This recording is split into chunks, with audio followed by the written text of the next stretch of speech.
Muy bien, continuamos con nuestro estudio de Lucas y hoy en el capítulo 12 vamos a avanzar del verso 13 al verso 21. Antes que leamos allí la porción de la palabra,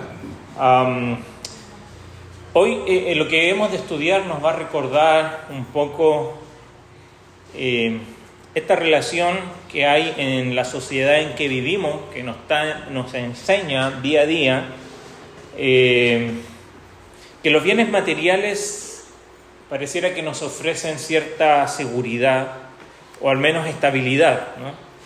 Y a menudo muchos de nosotros acumulamos, si bien no nos hacemos ricos, pero acumulamos porque queremos protegernos de ciertas situaciones, previsiones a futuro, ya sea un fondo de ahorro para enfermedades, para la pensión, cuando vienen crisis financieras.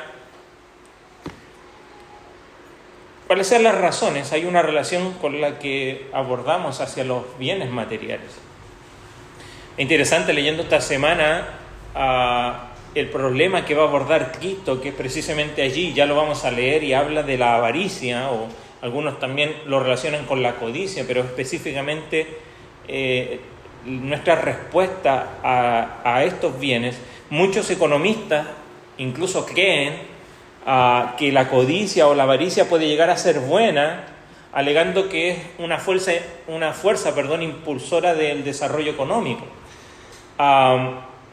El argumento de ellos es que si las personas están ansiosas por maximizar sus propios intereses y nunca están satisfechas con sus posesiones actuales, van a participar en actividades que sean beneficiosas para toda la sociedad, generando desarrollo y crecimiento. No está mal, pero la lógica de esta proposición es que la codicia o la avaricia promueve el rendimiento individual, pero y que desarrolla algunas organizaciones y sociedades, pero en esta búsqueda de seguridad a través de lo material, ¿no?, está relacionada con un miedo a la incertidumbre, un miedo al deseo de no tener el control sobre el futuro. Y en los versos que vamos a leer ahora, Jesús va a hacer un llamado y una advertencia severa en contra de la avaricia, no de los bienes materiales, no de las riquezas, sino en contra de la avaricia. Y no lo vamos a ver hoy, pero quizás lo podemos adelantar, porque si usted sigue leyendo, quizás alguno dice, bueno, yo no tengo mucho, pero había algunos que tenían poco, y eso también genera un miedo que provoca ansiedad, y el Señor va a hacer una advertencia severa en contra de esto. Vamos a leer Lucas capítulo 12, del verso 13 al verso 21. Yo lo voy a leer en la Reina Valera, en la Nueva Biblia de las Américas, y dice así: uno de la multitud, verso 13 del capítulo 12, uno de la multitud le dijo: Maestro, dile a mi hermano que divida la herencia conmigo. Hombre, le dijo Jesús, ¿quién me ha puesto por juez o árbitro sobre ustedes? También les dijo: estén atentos y cuídense de toda forma de avaricia, porque aun cuando alguien tenga abundancia, su vida no consiste en sus bienes. Entonces les contó una parábola. La tierra de cierto hombre rico había producido mucho, y él pensaba dentro de sí: ¿qué haré, ya que no tengo dónde almacenar mis cosechas? Entonces dijo: esto haré, derribaré mis graneros y edificaré otros más grandes, y allí almacenaré todo mi grano y mis bienes, y diré a mi alma: alma, tienes muchos bienes depositados para muchos años, descansa, come, bebe, diviértete. Pero Dios le dijo: necio, esta misma noche te reclaman el alma, y ahora, ¿para quién será lo que has provisto?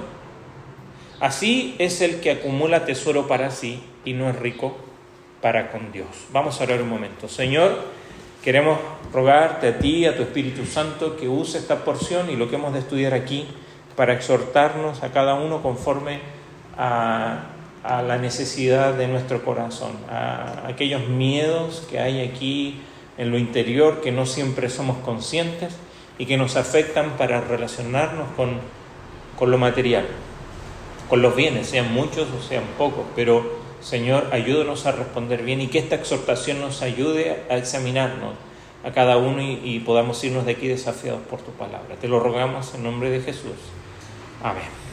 Acá la estructura del texto es bastante sencilla. De alguna manera lo vemos aquí en que se acerca, la ocasión es que se acerca a alguien, un hombre, al parecer con una exigencia egoísta, para que Jesús obligue a su hermano a dividir una herencia familiar, y esto da lugar a un debate sobre la avaricia, ¿no?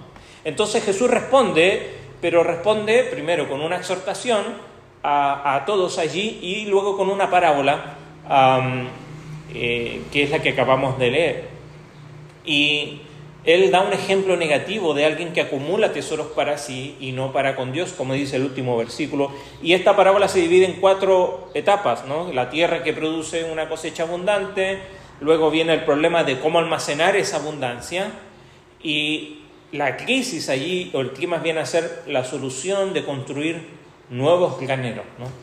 Y pudiera ser una solución bastante, si la miramos desde el punto de vista financiero, económico, bastante loable quizás, pero aquí es donde al final viene la intrusión directa de Dios en el asunto, ¿no? Y donde este hombre no había considerado a Dios en todos los factores, ¿no? En los que él estaba pasando. Ahora, si nos preguntamos, el Señor, va a exhortarnos respecto a la avaricia. ¿Qué es la avaricia? Bueno, si uno lo ve desde el punto de vista teológico o bíblico, la avaricia es vista como un deseo desmedido por acumular riquezas y posesiones, que obviamente tiene profundas implicaciones espirituales, porque lo material nos afecta en nuestra vida espiritual siempre. Ahora, en el Nuevo Testamento, a lo menos, hay 2 palabras que se traducen como avaricia. Una es pleonexia, que se refiere al deseo insaciable de poseer más y más, y hay otra que significa filarguros, que es cuando la ocupa Pablo cuando habla a Timoteo acerca del amor al dinero. En este caso es la primera, es el deseo de poseer más y más. Y eso es lo que dice la avaricia, ¿no? Si nos preguntamos, bueno, ¿qué dice la avaricia? La avaricia está dentro de los 7 pecados capitales que desarrollaron allí cerca del año 300 algunos cristianos en esos siglos, ¿no? Para poder sintetizar o de alguna manera organizar estos pecados de motivación, ¿no? Que nos llevan a otros pecados. Y la avaricia, si uno pregunta qué dice la avaricia, es eso: quiero más, quiero más, quiero más, y eso nunca se sacia, eso nunca termina. Pero no tiene que ver solamente con lo material. Síntomas relacionados con la avaricia puede ser solo la acumulación, ¿no? He escuchado, hay programas que hablan de eso en el cable, ¿no? Estos acumuladores, ¿no? Del mal de Diógenes, de gente que acumula y termina viviendo insanamente, ¿no? Con todas esas cosas que no usan. Pero no solamente eso, sino que muchas veces con la insatisfacción de mis ingresos. Luego podemos hablar acerca de si eso es justo o no es justo lo que recibe cada trabajador. Pero con la insatisfacción, porque normalmente eso, aunque aumenta, luego mi vida también cambia conforme a lo que aumenta en mi salario y vuelve a haber insatisfacción otra vez. ¿Cuándo se termina eso? O el negarse, otro síntoma relacionado a la avaricia es negarse a ser generoso. Las apuestas, ¿no? La gente que va al casino, si uno comienza a analizar por qué va y apuesta, y no tiene que ver simplemente con el hecho de divertirse, tiene que ver también en parte con este deseo de querer más y más, ignorar a los pobres y a los necesitados, y el deseo constante que nunca se sacia de querer más y más. Leyendo esta semana acerca de este tema, encontré algunos estudios allí que hablan, ¿no? Por ejemplo, desde el punto de vista neurobiológico, hay investigaciones que han mostrado que la avaricia puede funcionar como una adicción. O sea que se activan los mismos circuitos de recompensa en el cerebro, como cuando la gente consume cocaína o nicotina o otras drogas. Cuando lo hacen con alguien que es avaro, se alumbran los mismos lugares en el cerebro. En particular, los centros que están relacionados con el placer, y ahí hay dos, el hipotálamo y el otro es el núcleo de Accumbens, que es la interfase entre la motivación y mi acción. Y eso está allí y se ven alteradas en personas que son avariciosas. Desde el ámbito quizás psicológico, la avaricia muchas veces ha sido interpretada como un comportamiento relacionado con el control. Por ejemplo, algunos estudios sugieren que podría originarse en la infancia, cuando la retención o la acumulación de bienes otorga esa sensación de seguridad. ¿No se ha visto a los niños? O si nos acordamos cuando jugábamos como niños, ¿no? Estos son mis juguetes, esto es mío, ¿no? La naturaleza, ¿no? de no compartir, ¿no? Del miedo a que esto se me pierda, del miedo a que me lo quiten, o con el deseo de tener más. Y este comportamiento, dicen estos estudios, puede convertirse en un mecanismo de defensa que busca mitigar miedos más profundos, como el miedo a la muerte, como el miedo al desempleo, como el miedo a la pobreza. Incluso, algunos estudios estadísticamente dicen que las personas con niveles más altos de avaricia tienden a tomar más riesgos y son más propensas a un comportamiento por estos riesgos, comportamientos poco éticos, ¿no? Como el engaño o la mala conducta financiera, aunque, como mencionábamos al principio, algunos economistas sostienen que esto puede impulsar la innovación y el crecimiento económico, pero nunca se detienen a considerar las consecuencias sociales de una avaricia descontrolada, porque de eso se genera corrupción, fraude y otras situaciones más graves que esa. Pero ¿qué dicen las Escrituras respecto a esto? ¿Qué dice la Escritura respecto a la avaricia? Vamos al texto. Son algunos versículos, queremos analizarlos ahí verso a verso y ver qué es lo que nos enseña Jesús respecto a esto y qué podemos aprender. Como dijimos, el contexto es la petición de alguien de repartir una herencia familiar. Historias tenemos miles, ¿no? Cercanas o lejanas, de cuando hay una herencia, esto genera problemas familiares, ¿verdad? Bueno, ese no era el problema en sí. El problema es lo que genera, porque no todos reaccionan de esta manera, ¿no?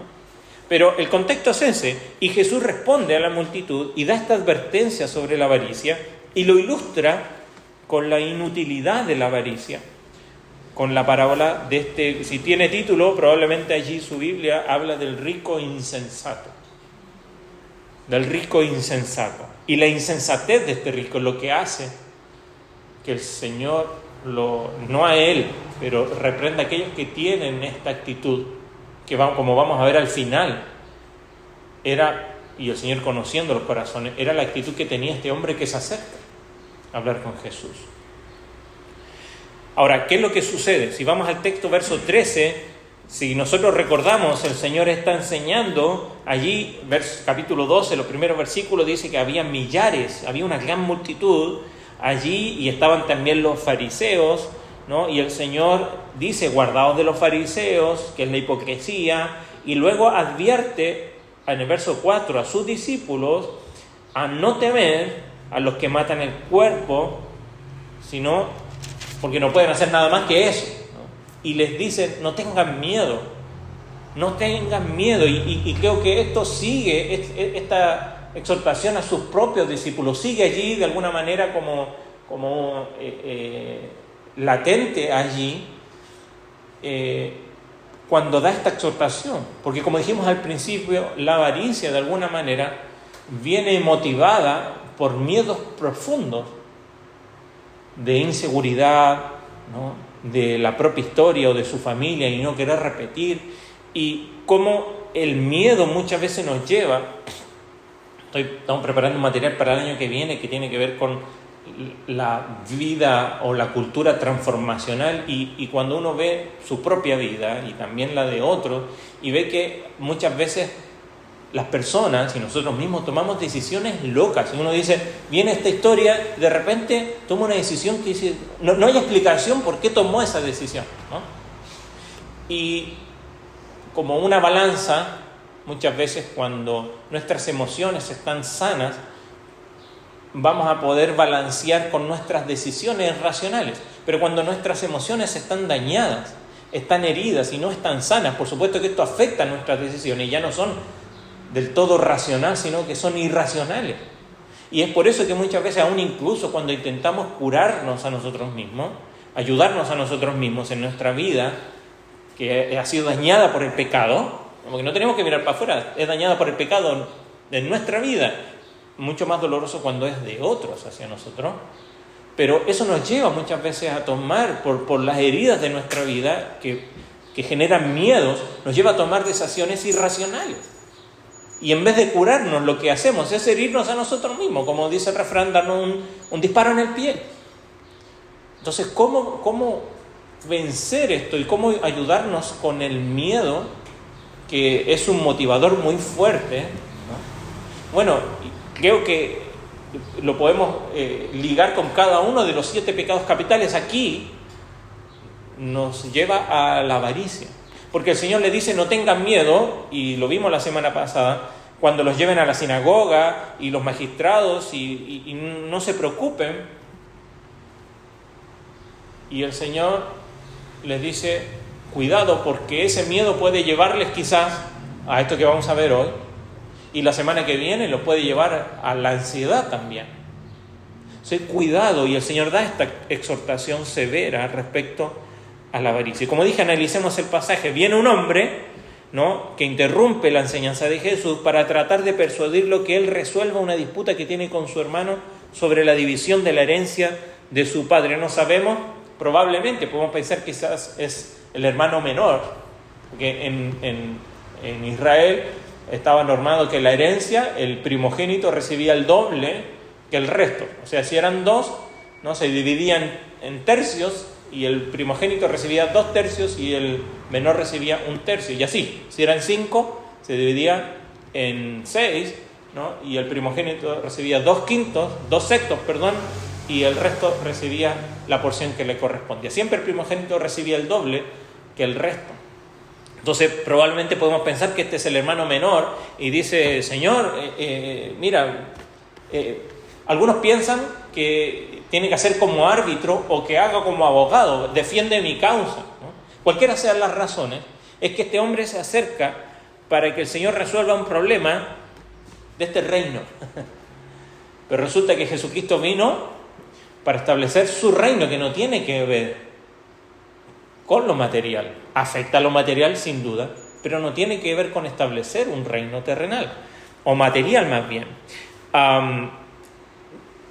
Algunos comentaristas dicen que las disputas por herencia eran bastante frecuentes y que era mucho más probable que esa riqueza fuera heredada en vez de ganada, ¿no? No había mucho desarrollo económico quizás como ahora, y las riquezas que se generaban pasaban por herencia.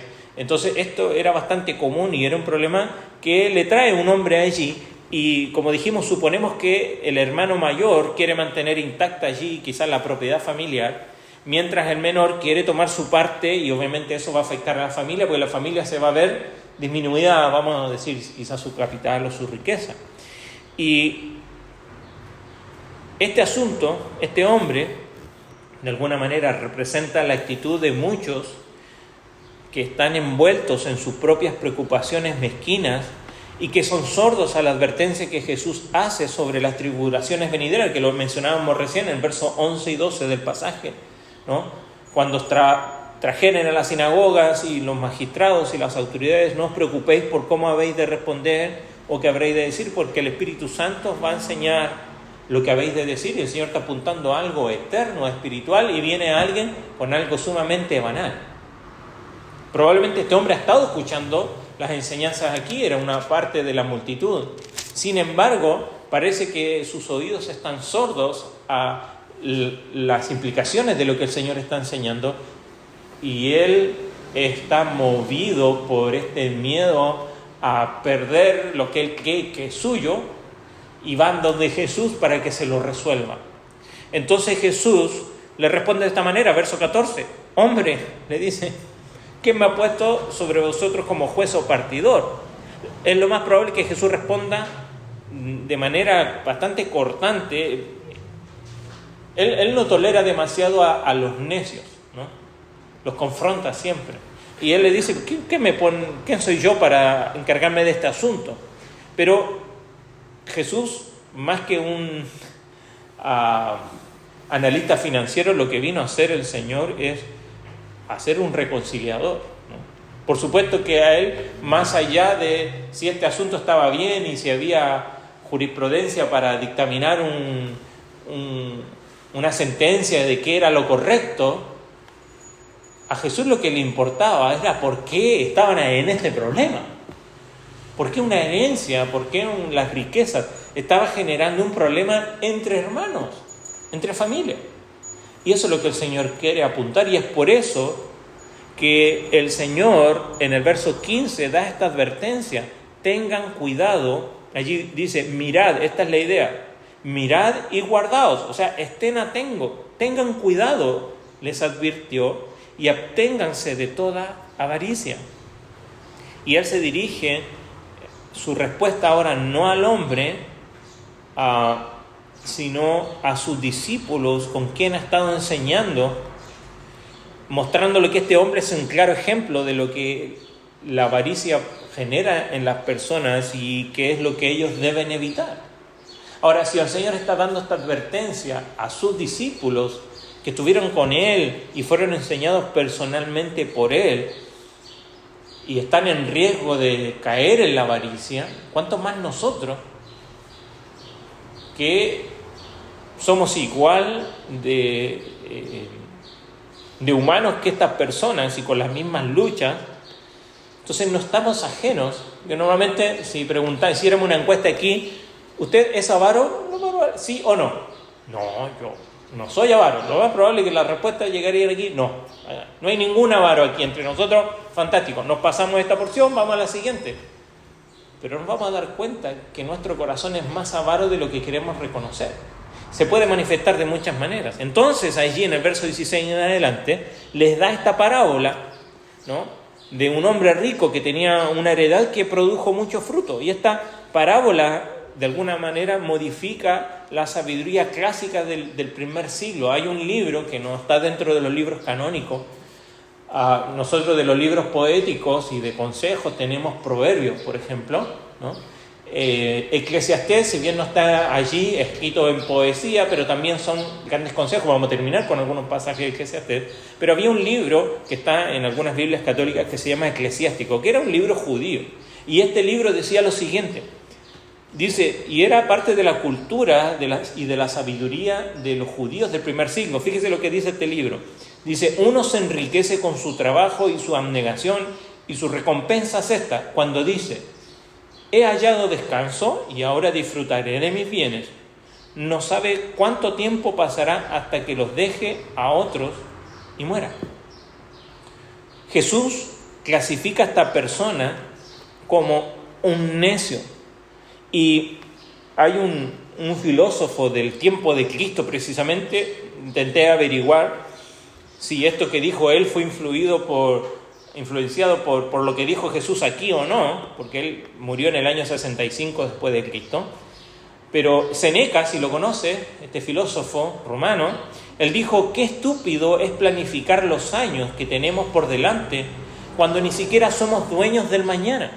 Qué locura empezar con esperanzas a largo plazo pensando, compraré y venderé y construiré, prestaré dinero y recibiré más y ganaré puestos de honor. Y cuando sea demasiado viejo y esté cansado, me jubilaré. Créanme cuando les digo que todo es incierto, incluso para los más afortunados, dice Séneca.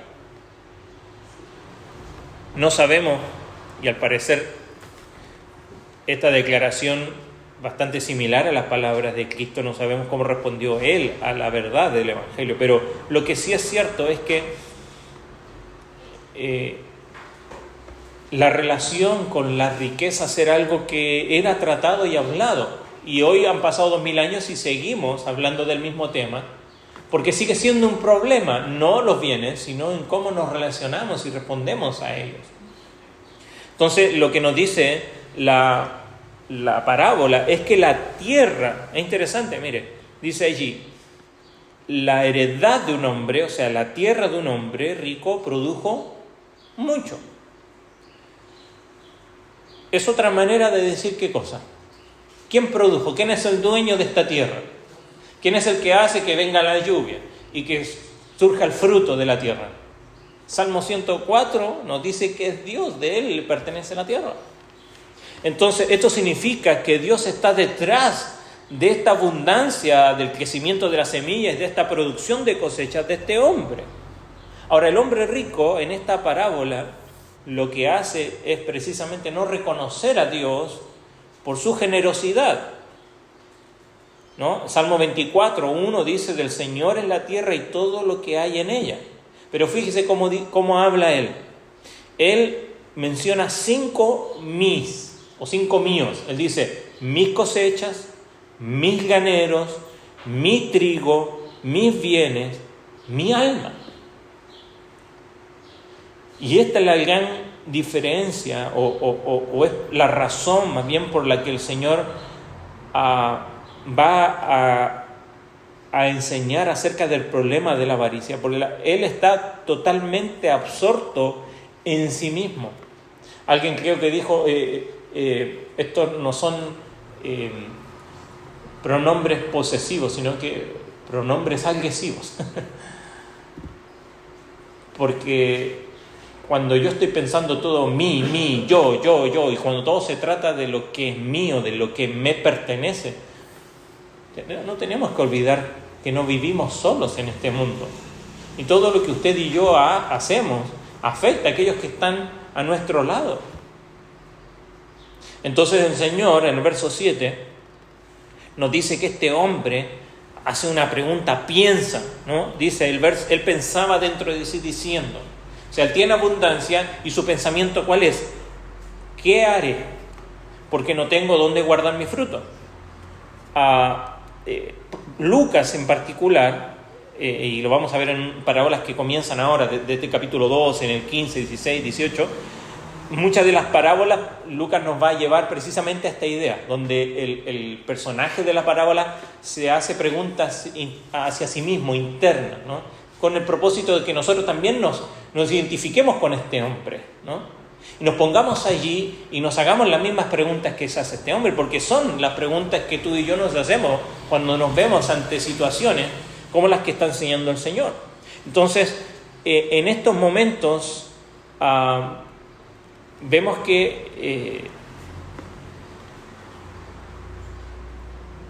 el propósito del Señor al ponernos estos personajes así es hacernos reaccionar, ¿no? o observar nosotros a estos personajes reaccionar ante las situaciones de la vida, nos permite a nosotros también evaluar cómo deberíamos reaccionar a la luz de la palabra del Señor y del reinado del Señor. Entonces, el agricultor aquí enfrenta el dilema de una cosecha abundante y graneros que están llenos, y ve su dilema como un dilema bastante práctico, más que moral, ¿no? Su dilema es bastante práctico. Tengo mucho, no me alcanza donde guardar, ¿cómo hago? ¿Cómo resuelvo? ¿Cómo lo soluciono? Hasta este punto el problema no es moral, el problema es práctico, y se convierte en un dilema moral debido a su actitud. Cuando él dice, mi cosecha, mis bienes, mis graneros, yo, ahí se vuelve un problema ético. Él tiene un excedente y la única pregunta que le viene a la mente es práctica. ¿Dónde puedo almacenarlo y conservarlo todo para mí? Nunca se le ocurre que ya es bastante rico, porque la parábola lo dice, que era un hombre rico. Y nunca se le pasa por la cabeza que es rico y que no necesita más. Ahora, el verso sigue, el verso 18. Dice, esto haré, y este es su plan. La solución del rico es derribar los graneros viejos y construir otros nuevos, más grandes, y esto revela que o bien ignora por completo o rechaza por completo el tipo de pensamiento que habla de almacenar en grandes graneros celestiales en vez de ser rico para con Dios. Según la sabiduría, la impiedad del necio se revela en el deseo de tener cada vez más y más, porque eso es lo que hace la avaricia. Quiero más, quiero más, quiero más. Y esta solución al problema va en contra incluso de la estricta piedad judía que Jesús está confrontando.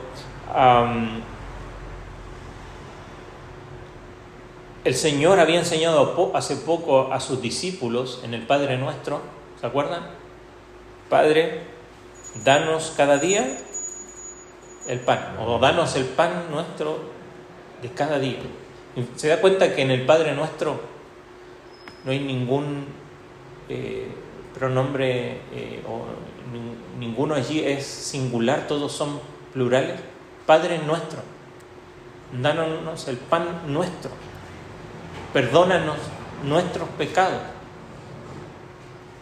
Ninguno es algo personal, pero este hombre está actuando de manera egoísta, solamente para él. Y él tenía suficiente para ese día, para el mes siguiente, para muchos años, pero había muchas personas, como las conocemos, como el mendigo Lázaro o la viuda que estaba allí en el templo. ¿Se acuerda que tenía solamente 2 blancas?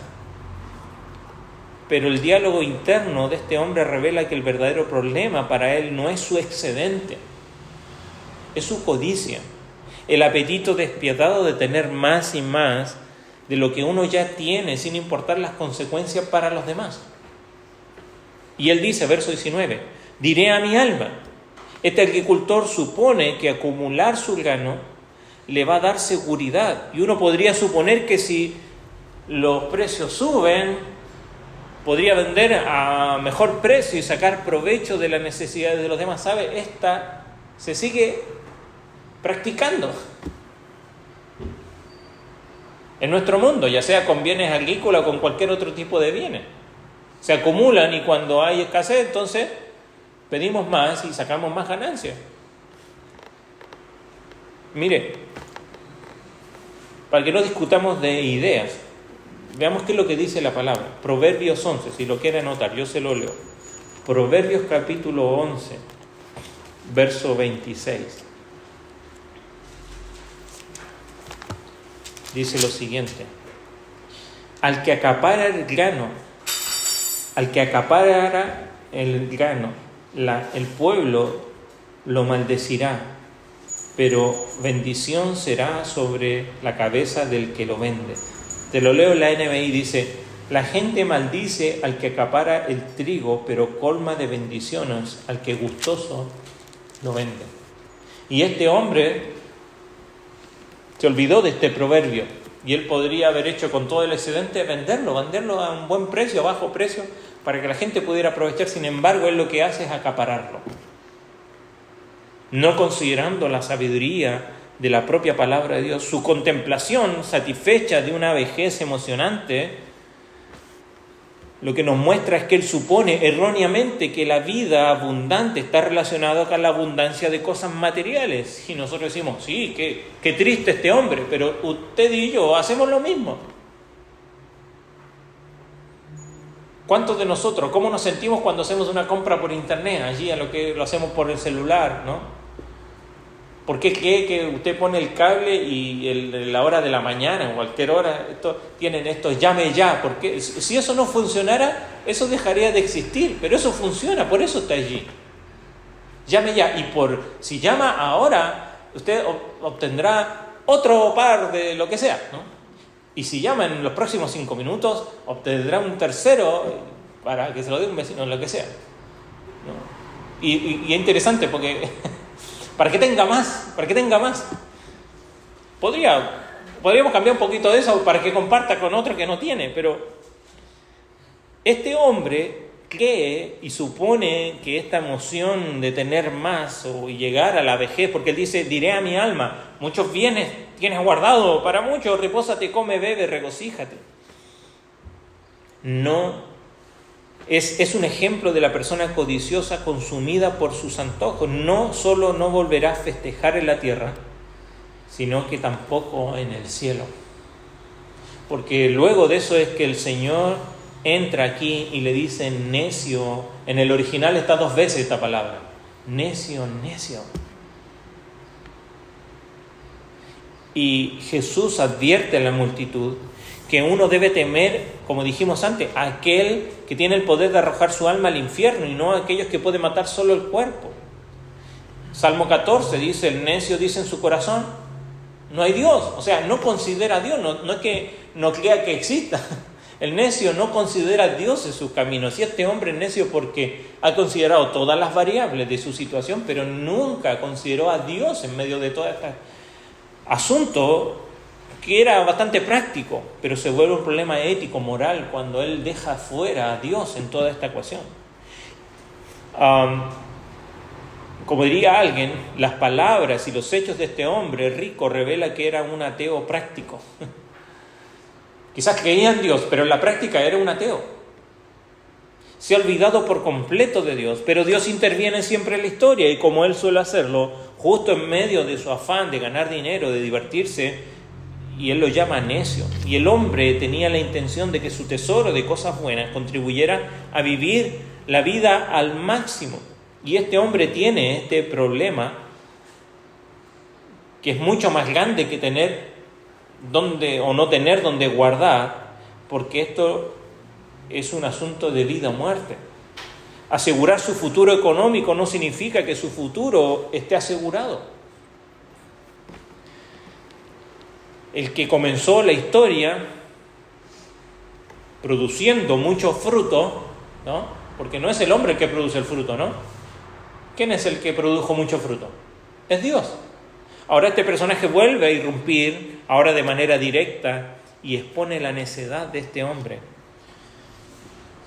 La conclusión aquí es interesante porque dice, necio, esta noche vienen a pedirte tu alma. Uno dice, ¿quién?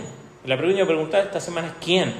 Y es interesante, sabemos que en definitiva Dios es el dueño de todo lo que poseemos, ¿no? Incluso nosotros mismos, y Dios es el dueño, Él es el que viene a pedir las almas. Pero es interesante porque allí el verbo está en tercera persona plural. O sea, se lee así, ellos están demandando tu alma. ¿A quién había entregado su alma este hombre? A sus bienes. Este hombre había entregado su alma a sus bienes y el texto dice, ellos, puede referirse a estas muchas cosas buenas o incluso a estas cosas buenas como repósate, come, bebe, regocíjate. Tus deseos ahora te están jalando de los pies y están pidiendo tu alma. Y esto puede significar, ¿no?, cómo las posesiones nos pueden poseer a tal punto de pedir nuestra alma.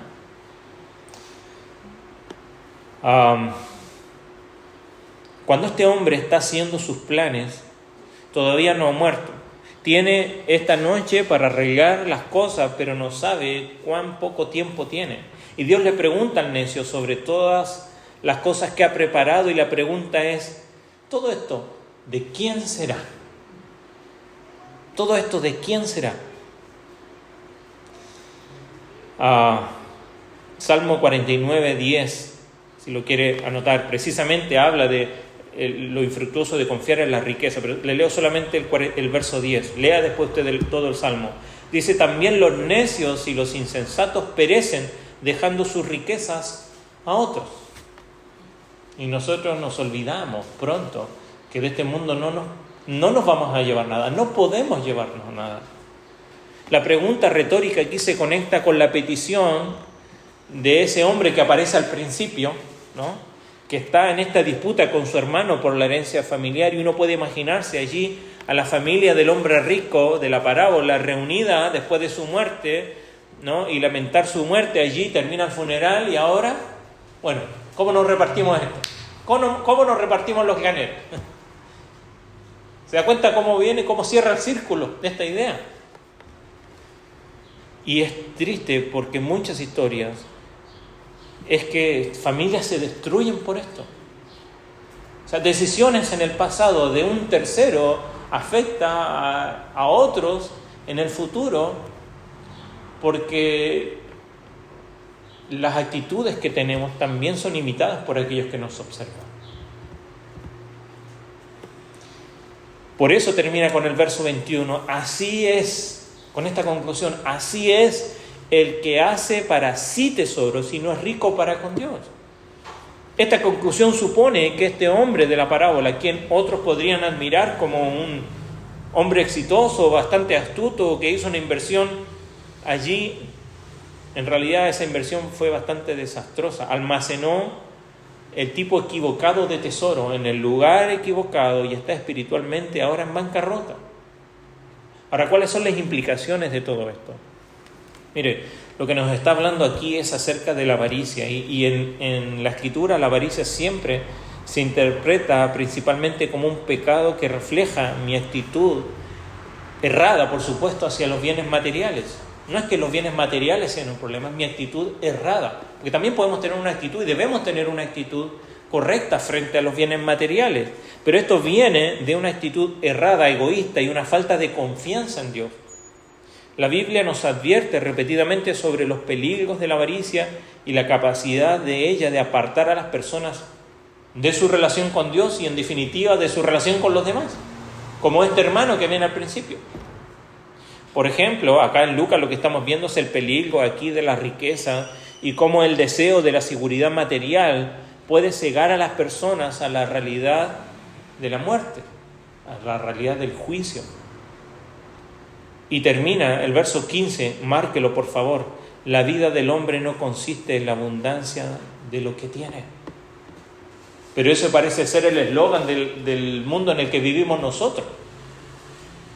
Que la vida consiste en lo que yo tengo, en cómo lo tengo, en cuánto tengo. En Colosenses, por ejemplo, capítulo 3, verso 5, Pablo llama a la avaricia idolatría, porque estas cosas se vuelven ídolos, ¿no? Y uno los cuida y lo adora y parece que le prendiera una velita. Los bienes se convierten en esa seguridad y en esa satisfacción que creemos que nos pueden dar, pero que solamente Dios puede darte. En Filipenses capítulo 4, Pablo está hablando acerca del contentamiento, de la relación con los bienes materiales y cómo eso puede producir contentamiento y debe producir contentamiento y también generosidad, ¿no? Que ante cualquier circunstancia yo debo confiar en la provisión de Dios. Pablo dice: he aprendido a contentarme con mucho y también cuando hay poco. Pero el contentamiento es lo que debe mantenerse, de estar agradecido con Dios, y eso genera generosidad, valga la redundancia, que es opuesta a la avaricia, ¿no? Porque se ve como una expresión visible de la fe en Dios, quien provee para todas nuestras necesidades. En Timoteo, capítulo 6, Pablo advierte allí a Timoteo que el amor al dinero es la raíz de todos los males, señalando cómo el deseo desmedido por la riqueza puede llevar a la perdición espiritual. Entonces, en resumen, la perspectiva aquí de las Escrituras hacia la avaricia lo ve como un mal que debe ser combatido primero con la confianza en Dios, con el contentamiento, con la generosidad. Porque la avaricia, al concentrarse en las posesiones materiales, distrae a las personas de lo que realmente importa, que es una relación profunda con Dios y un servicio a los demás. Mire, se lo quiero ilustrar en 2 minutos con una lectura que encontré esta semana de un escritor español que vivió en Paraguay a finales de 1800 y esta historia se llama Gallinas, de Rafael Barret. Dice así: mientras no poseía más que mi cátedra y mis libros, fui feliz. Ahora poseo 9 gallinas y un gallo y mi alma está perturbada. La propiedad me ha hecho cruel. Siempre que compraba una gallina, la ataba 2 días a un árbol para imponerle mi domicilio, destruyendo en su memoria frágil el amor a su antigua residencia.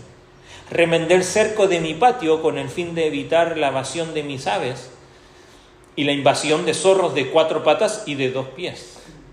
Me aislé, fortifiqué la frontera, tracé una línea diabólica entre mi prójimo y yo, dividí la humanidad en 2 categorías: yo, dueño de mis gallinas, y los demás que podían quitármelas.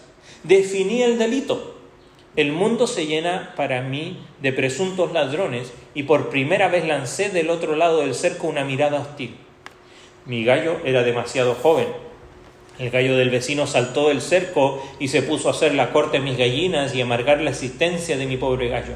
Despedí a pedradas al intruso, pero saltaban el cerco y ahogaron en casa del vecino. Reclamé los huevos y mi vecino me aborreció. Desde entonces vi su cara sobre el cerco, su mirada inquisidora y hostil, idéntica a la mía. Sus pollos pasaban el cerco y devoraban el maíz mojado que consagraba los míos. Los pollos ajenos me parecían criminales, los perseguí y cegado por la rabia maté a uno. El vecino atribuyó una importancia enorme al atentado, no quiso aceptar una indemnización pecuniaria. Retiró gravemente el cadáver de su pollo y en lugar de comérselo, se lo mostró a sus amigos, con lo cual empezó a circular por el pueblo la leyenda de mi brutalidad imperialista. Tuve que reforzar el cerco, aumentando la vigilancia, elevar en una palabra mi presupuesto de guerra. El vecino dispone de un perro decidido a todo y yo pienso adquirir un revólver. Fíjese en las últimas palabras. ¿Dónde está mi vieja tranquilidad? Estoy envenenado por la desconfianza y por el odio. El espíritu del mal se ha apoderado de mí. Antes era un hombre, ahora soy un propietario. La avaricia. Cuidado. Mirad y guardaos de toda avaricia. Este pecado de motivación que se refiere a lo que adoras, al verdadero ídolo de tu corazón que impulsa a querer más de aquello que ya tienes, que te encanta, y aún incluso de lo que nunca tienes suficiente. No tiene un enfoque sobre un elemento en específico, a veces simplemente significa acumular más de todo. Y acabas almacenando cosas en vez de compartirlas. La avaricia puede ser un problema para ti si tienes una reacción negativa inmediata cuando alguien te pide algo que es tuyo, aun cuando te sobra o no lo usas. La avaricia te produce mucha angustia porque pareciera que sufres una pérdida, aunque sea menor. En el sentido más básico, la avaricia juega con lo que constituye tu seguridad. Por esta razón, la avaricia de muchas personas es un tema de dinero.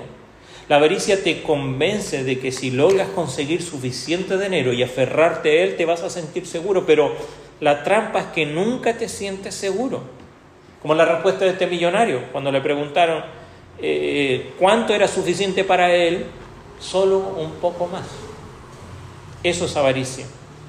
De hecho, la avaricia intensifica el deseo de asumir riesgos para encontrar esta seguridad que siempre es escurridiza.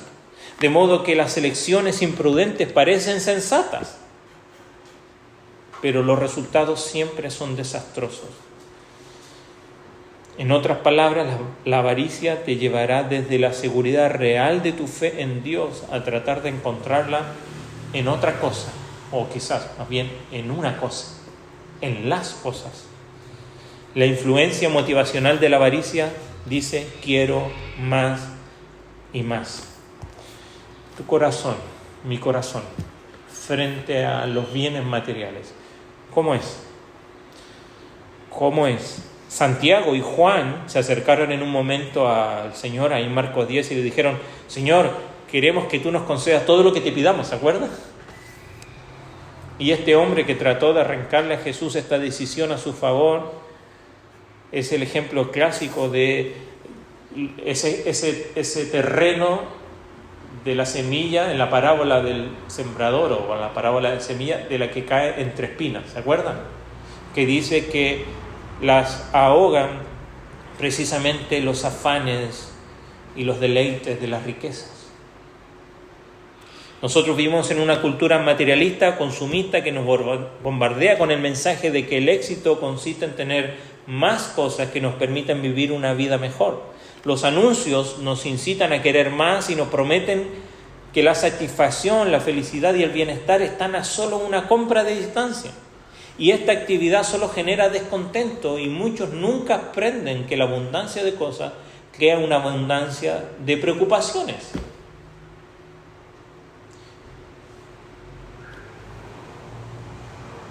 En la parábola que Jesús está enseñando, lo que está criticando es la cultura en la que tú y yo vivimos, esta cultura consumista.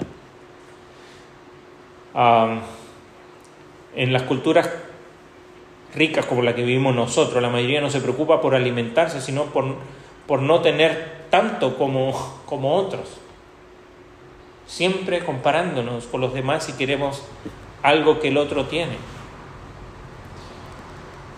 Pero esta persona se engaña a sí misma al pensar que es dueño de su destino y que puede hacerse invulnerable ante las vicisitudes de esta vida mortal y pone su confianza en lo que posee en lugar de Dios.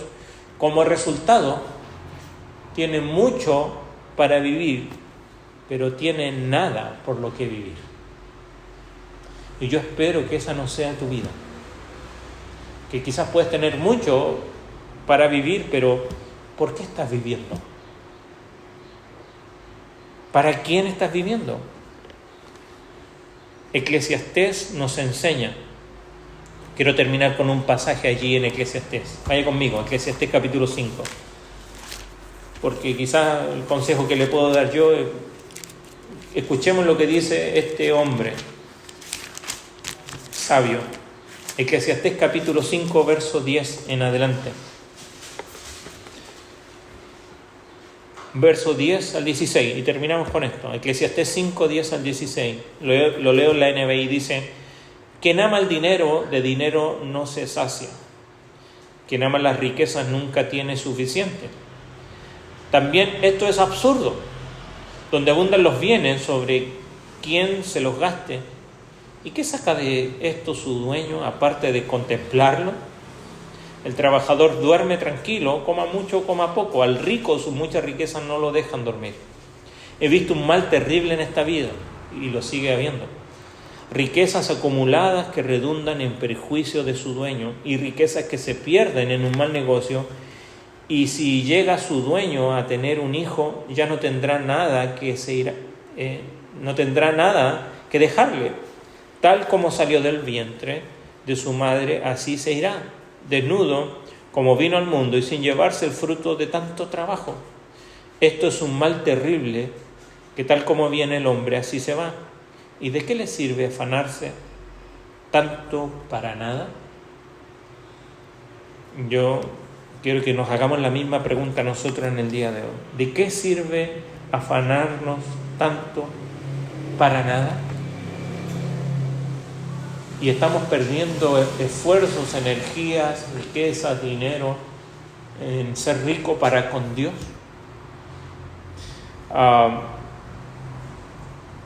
El hombre que se acerca a Jesús también es necio en su búsqueda de beneficios materiales a expensas, en el caso de él, de su vínculo, del amor fraternal. ¿No creas que no tiene efecto cuando actuamos avaramente? Cuando hacemos caso a la avaricia, siempre otros se ven afectados, no solo tú, sino que otros.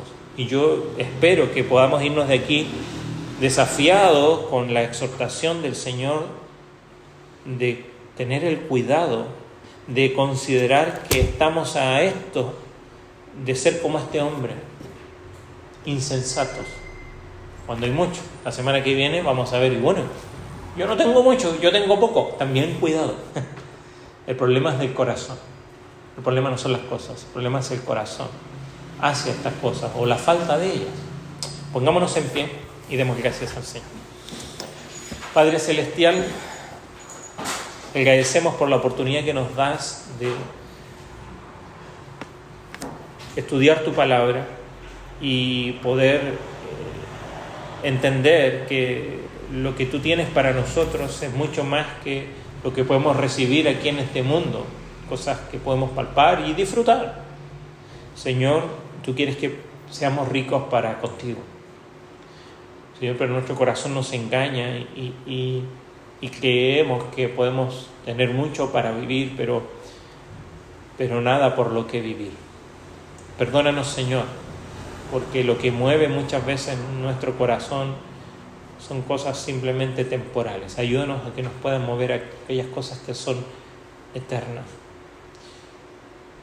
Ayúdanos a guardar nuestro corazón, nuestra mente, nuestras decisiones, nuestros pensamientos de la avaricia. Esto es un pecado que afecta a cada persona y a los creyentes en particular, pues afecta en su relación contigo. Que el miedo, que las inseguridades, que la falta de confianza en ti nos afecta en la manera en cómo nos relacionamos con nuestros bienes, sean muchos o pocos. Pero Señor, perdónanos por pecar de avaros en nuestra vida y ayúdanos a ver que estos bienes nos pueden ayudar a ser generosos, a tener contentamiento, a no amarlos porque eso trae solamente males, y a entender que si tú nos has dado es para tener con qué compartir, con qué dar a aquellos que no tienen. Gracias, Señor, porque más allá de los bienes que tú nos has dado, porque tenemos que reconocer que tú eres quien da todo lo que es bueno, pero nos has dado algo mejor, que es tu gracia, y esa también se debe compartir, y ayúdanos a hacerlo también en nuestra vida. Guárdanos al volver al hogar, en el nombre de Jesús. Amén. Señor le bendiga. No se vayan sin despedirse. Nos vemos el miércoles. Bendiciones.